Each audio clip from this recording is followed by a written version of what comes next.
হলো কি? কি করছিসটা কি? হ্যাঁ সালা চোখ রাঙাচ্ছিস কাকে রে? গাছ দেবেন না। সালা করবিটা কি রে? টাকা দিবি না, বড় বড় কথা বলছিস সালা। মারবা এক লাঠি পেতে না সালা পেট ফাটিয়ে দেবো। টাকা দেবো না, কি করবেন? চল করবে। বৌদি চলো যাই। না না কমল, তুমি এসব ঝামেলায় যেও না, কোনো সুবিধা নেই। কমল আমি দেখছি। কি বলছো কি বৌদি? তোমাকে ওরা একা পেয়ে? কমল তুমি কিচ্ছু চিন্তা করো না, তুমি গাড়িটা গ্যারেজ করে সোজা বাড়ি যাও, আমি দেখছি বলছি তো। বৌদি কমল আমি যেটা বলছি সেটা করো, তুমি বাড়ি যাও আর কাউকে কিচ্ছু বলবে না, সবাই চিন্তা করবে। কেউ যদি জিজ্ঞেস করে তুমি বলবে আমি স্বপনদার দোকানে কিছু টুকিটাকি জিনিস কিনছি, কেমন? তুমি যাও।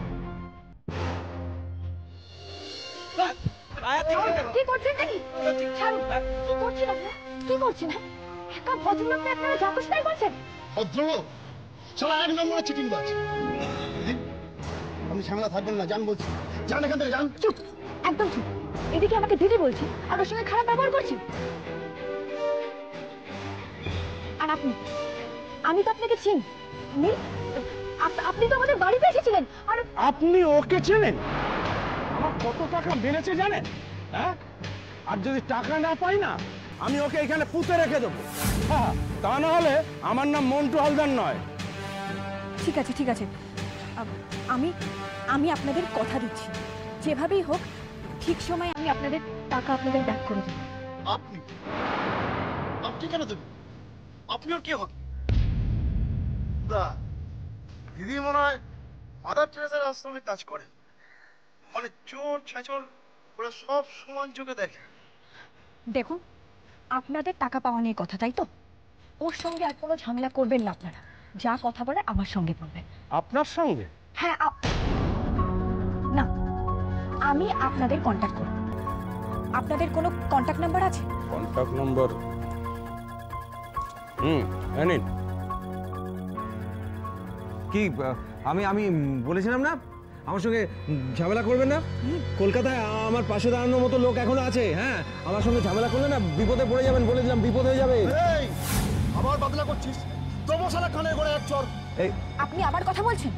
আর একটুও যদি বাড়াবাড়ি করেন না আপনারা, আমি কিন্তু পুলিশে কমপ্লেন করতে বাধ্য হব। শুনুন ম্যাডাম, শুনুন, পুলিশে খবর দিয়ে কোনো লাভ হবে? হ্যাঁ, কেসটা ওই খেয়ে যাবে। হ্যাঁ, নিহাতি আপনি ভদ্র মহিলা, আপনার কথাটাই আমি রাখলাম। ঠিক আছে, ছেড়ে দিলাম। এই চল চল চল চল। আরে জান, আপনাদের ক্ষমতা না আমার জানা আছে। হ্যাঁ, দেখে নেবেন, এমন মারবো। চলুন।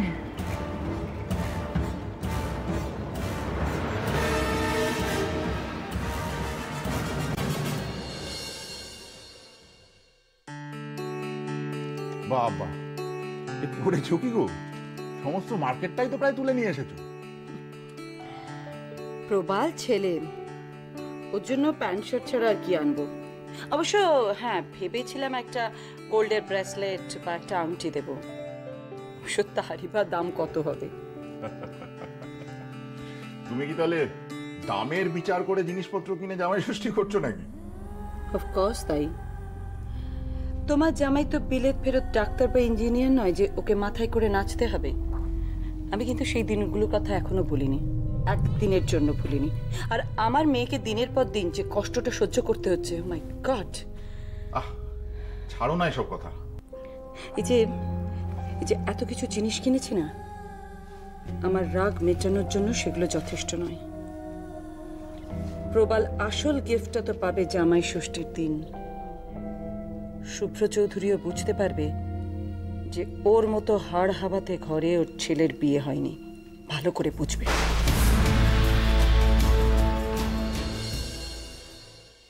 এটা নিয়ে গিয়ে না লক্ষ্মী কাকুর দোকানে দিয়ে দে, আর বলবি জিনিসগুলো তৈরি করে রাখতে, রাত্রির বেলা নিয়ে যাবো, কেমন? ঠিক আছে। আর একটা কাজ করবি, সেটা হচ্ছে যে হোটেল দোকানে যাবি, গিয়ে আজকে মাংসটা নিয়ে আসবি, না হলে কালকে ভিড় হয়ে যাবে, কেমন? আচ্ছা ঠিক আছে। বলছি কাঁচা আনাজের বাজারটা তাহলে কালকে করব। কাঁচা আনাজ আর মাছ। মাছ বেলা অবধি বিছানায় পড়ে থাকবি না, তাহলে কোনো ভালো জিনিস পাবি। এই ঝিমলিকে বললাম বিছানার বালিশ। আচ্ছা শোনো না, বলছি যে মাছটা একটু দাদাকে কিনতে বলো না, মানে আমি তো ঠিক মাছটা চিনি না। ওই তো প্রবাল এসেছে, ওকে বল।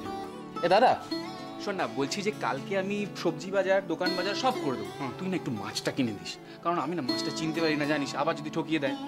ঠিক আছে, বলার কি আছে, করে দেবো। মা হুম শোনো না, বলছিলাম তাহলে কি শুধু ওই কাটাপোনা আনবো? তুমি বরং শ্রেয়াকে একটা ফোন করো, রূপম কি মাছ খেতে ভালোবাসে সেটাই আনবো। যা, সেটা খুব বাজে দেখায়।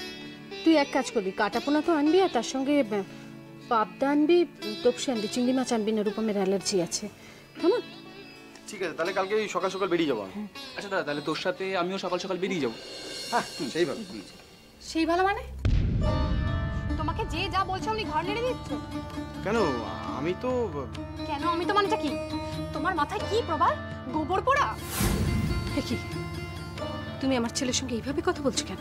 আপনি চুপ করুন তো। আপনার বাড়িতে মেয়ে জামাই আসবে বলে আনন্দে ফর্দ করছে। আরে আপনারও তো একটা ছেলে আছে, সেও তো একটা বাড়ির জামাই। আমার মম ড্যাড কালকে না খেয়ে হাপিত্তেশ করে বসে থাকে, আর আপনি এখানে বাজারে ফর্দ করছেন। বৌদি, তখন থেকে যা নয় তাই বলে যাচ্ছ। দাদাকে কেউ বাজারে যেতে বলেনি। আমি ভালো মাছ চিনি না, তাই বলছিলাম কালকে মাছটুকু এনে দেওয়ার জন্য। নেকা ষষ্ঠী, একটা মাছ ঠিক করে দেখে কিনতে পারে না, আবার পরের বাড়ির মেয়েকে কি করে জ্বালাতে হয় সেটা সবাই মিলে খুব ভালো করে শিখেছে। শুনুন মা, কালকে প্রবাল কোথাও যেতে পারবে না। আমার মম ড্যাড আমাদের জন্য অপেক্ষা করবে। আমরা অনেক সকাল সকাল বেরিয়ে যাব। ঠিক আছে, তাই চেয়ে প্রবালকে বাজারে যেতে হবে না। যদি দরকার হয় বাজারে আমি নিজেই যাব। তাই যাবেন? এই শোনো, কালকে তুমি কোনটা পরে যাবে আমাকে দেখিয়ে দাও, আমি আয়রন করব। চলে এসো। হ্যাঁ যাচ্ছি।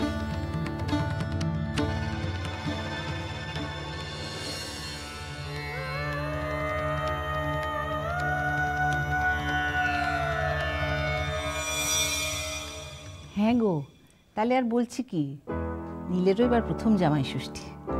এই দেখো না, এত বছর বিয়ে হয়েছে, একবারও নীল জামাই ষষ্ঠীতে ছিল না।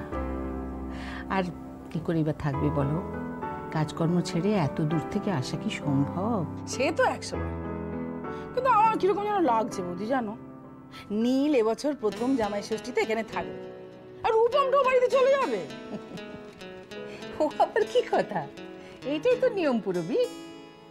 আর দেখো, আমি মা হয়ে বলছি, এই একটা দিনের জন্য আমরা সব মায়েরা কিন্তু সারা বছর হাপিত্তেশ করে বসে থাকি বলো? না সেটা নয়, মানে খারাপ লাগে না বলো? আমরা সবাই মিলে এ বাড়িতে হইচই করবো। আর ও বৌদি, এবার তো তোমার বড় খরচা আছে গো। মানে নীলের জন্য তো একটা দামি উপহার তোমাকে কিছুটা কিনতে হবে, মানে দেওয়া উচিত তোমার, বলো? সে তো তুমি তোমার দাদাকে চেনো, জানো না? তাকে একবার বললে হলো, এবারে হিরের আংটি নিয়ে চলে আসবে জামাইয়ের জন্য। সেসবের কোনো দরকার নেই মা, এত বড় সড়ো করে আয়োজন করার কোনো দরকার নেই। তোমার শরীর খারাপ, বৌদি বাড়িতে নেই, ওই সেটুকু না করলেই নয়। আর পিসিমণি, তুমি প্লিজ বাবাকে বলে দিও নীলের জন্য যেন কোনো এক্সপেন্সিভ গিফট না আনে।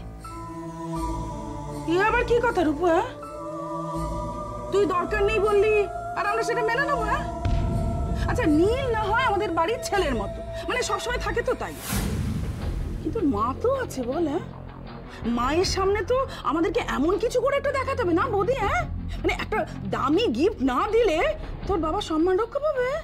শোনো পিসিমণি, যে মানুষ সম্মানের যোগ্য সে এমনিতেই সম্মান পায়, আর আমার বাবা তেমনই একটা মানুষ।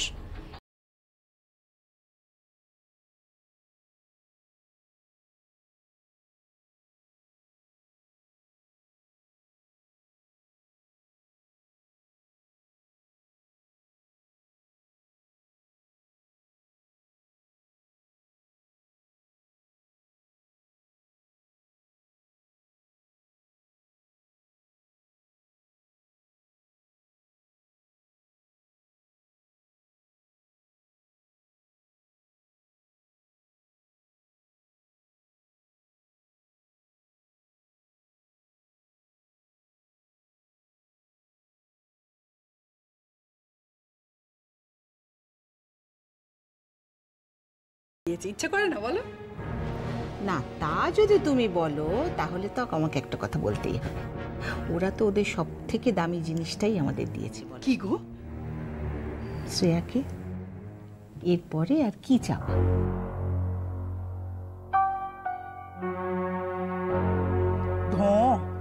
কথা শুনলে যেন গা জ্বলে যায়।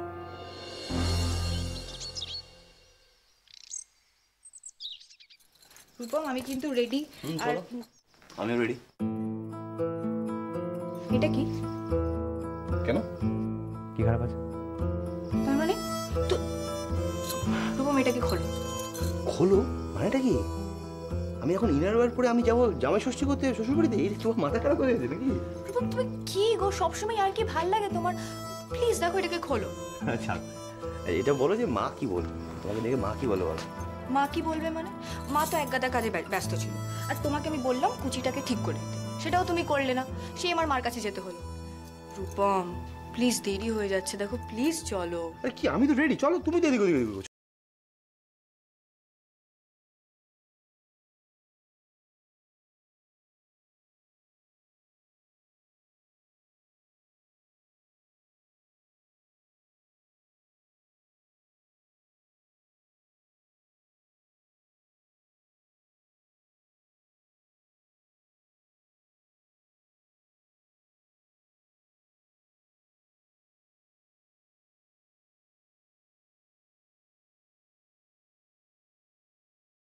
মানে কি বলবো, আমি যেটা পরেই বেরোই আমাকে না কমলের মতন দেখতে লাগে। রূপম কেন এত ইয়ার্কি মারো তুমি?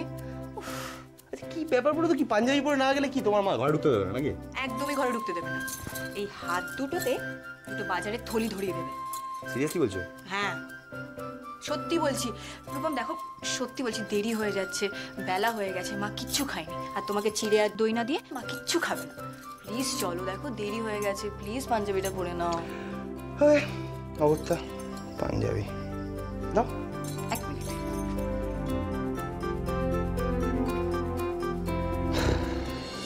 পূর্বী সব ঠিক আছে তো তাহলে? ঠিক আছে গো। আচ্ছা তাহলে তুমি এদিকটা দেখো, আমি মাছের কালিয়াটা নাবিয়ে পায়েসটা বসাই। হ্যাঁ ঠিক আছে, তুমি যাও।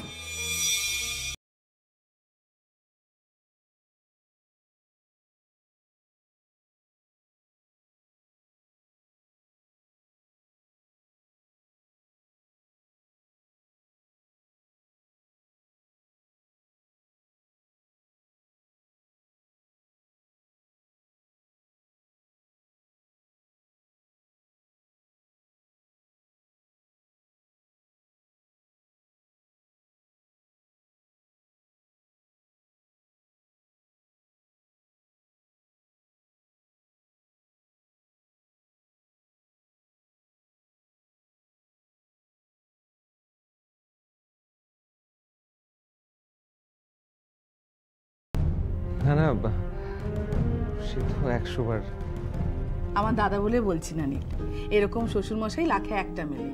আর তিনি যদি দেখেন জামাই ষষ্ঠীর দিন তুমি অফিসে গেছো, সবচেয়ে বেশি রাগ করবে আজকে, তাই না বৌদি? একদম ঠিক কথা। রূপু তোরা বরঞ্চ ঘরে গিয়ে বস, আমি সন্ধ্যাকে দিয়ে খাবারটা তোদের ঘরে পাঠিয়ে দিচ্ছি। এমা আমার জল খাবারটা আবার ঘরে পাঠানোর কি মানে? ও রূপু, আজ যে জামাই ষষ্ঠী মা, জামাইয়ের সাথে সাথে তোকেও যে খাতির যত্ন করতে হবে, সেই জন্য তো সব রেডি করছি। মানে আবার সেই বিয়ের মতন তোমরা আমাকে ধান দুব্য দিয়ে আশীর্বাদ করবে নাকি? আরে বাবা না, বাবা না, ধান দুব্বো মাথায় নিতে হবে না, শুধু আজকের দিনে পোড়া খাবি না, ব্যাস। পূর্বী তাহলে ওরা এখানেই বসুক নাকি? তাই বরং ভালো দিদি। আরে দিদি আসুন আসুন। আর দেখুন না, বিয়ের পর তো এই প্রথম আমি আমার মেয়ে জামাইকে জামাই ষষ্ঠীতে পেলাম। সে তো আপনারা যা এক্সাইটেড দেখেই বোঝা যাচ্ছে। কই নীল, এসে বসো। হ্যাঁ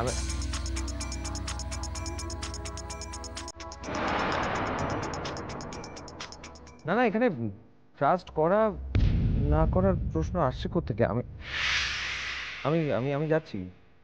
হ্যাঁ আমি আমি যাবো। হুম হুম।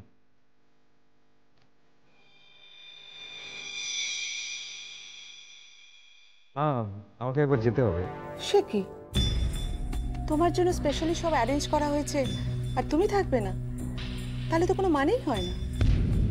আমি অফিসে যাচ্ছি না, আসলে কি হয়েছে বলো তো, এখান থেকে মেলটা করা যাচ্ছে না, কোনো একটা প্রবলেম হয়েছে। আমি যাব, একটা মেল করব, তারপর চলে আসবো। ঠিক আছে ঠিক আছে, আগে আচার অনুষ্ঠান সমস্ত কমপ্লিট হোক, তারপর না হয় যেও। হ্যাঁ তোমার মা তো ঠিক কথাই বলছেন নীল। হ্যাঁ বাবা, একটাই তো দিন, তোমাকে তো রোজ রোজ কেউ এভাবে জোর করবে না। না যাক না মা, যাক না নীল। ওই আর তোমাদের তো এমনিতেও এখনো রান্নাবান্না শুরুই হয়নি, অনেকক্ষণ সময় বাকি, তাই না পিসিমণি? নীল ওই তো সাইবার ক্যাফেতেই যাবে, পাশেই, তাড়াতাড়ি ফিরে আসবে, তাই না নীল? হ্যাঁ, অপু অবশ্য ঠিক কথাই বলেছে জানো। ও ব্যাটে ছেলে এখন বাড়িতে বসে কি করবে? ও বরঞ্চ ওর কাজ ছেড়ে আসুক, আমরা রেডি হই। ঠিক আছে যাও, কিন্তু তাড়াতাড়ি ফিরে এসো। হ্যাঁ মা। নীল, নীল তুমি কিন্তু তাড়াতাড়ি এসো প্লিজ। আসি।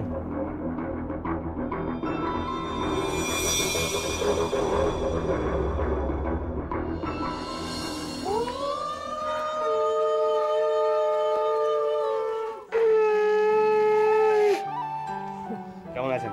ভালো আছে, তুমি কেমন আছো বাবা? দীর্ঘজীবী হও মা, ভালো থাকো, সুখী হও মা। বসো বসো।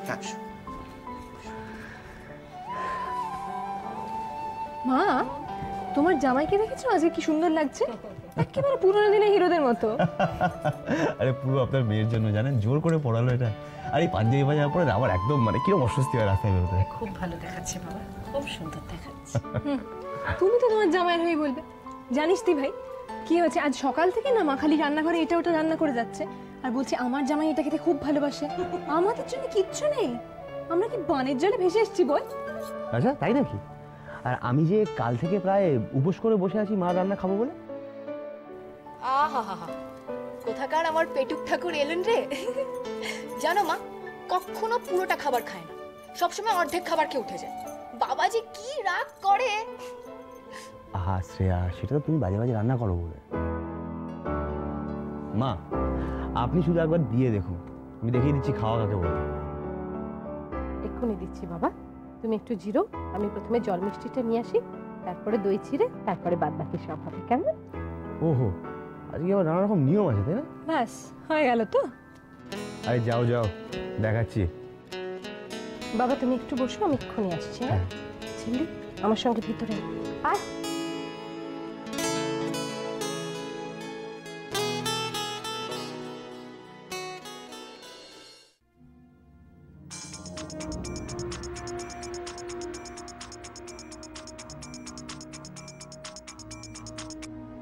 হ্যালো,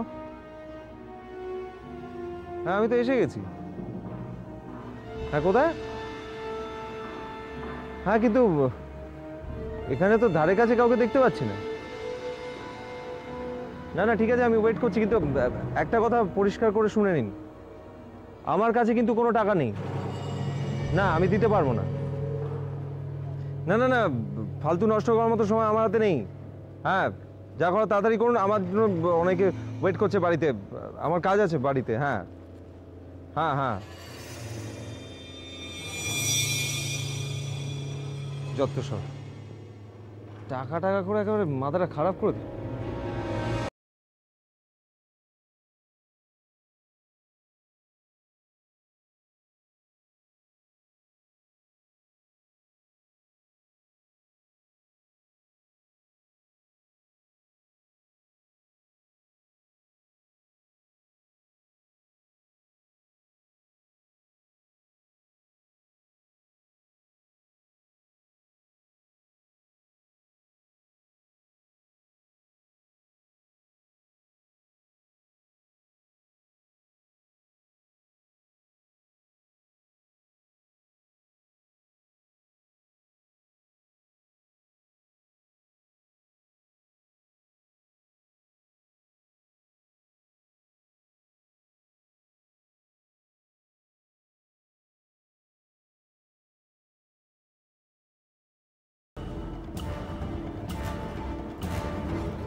এতক্ষণে আসার সময় হলো আপনাদের? এই কি বলার আছে তাড়াতাড়ি বলুন তো। একটা কথা বলে দিচ্ছি, টাকা ফাকা দিতে পারবো না।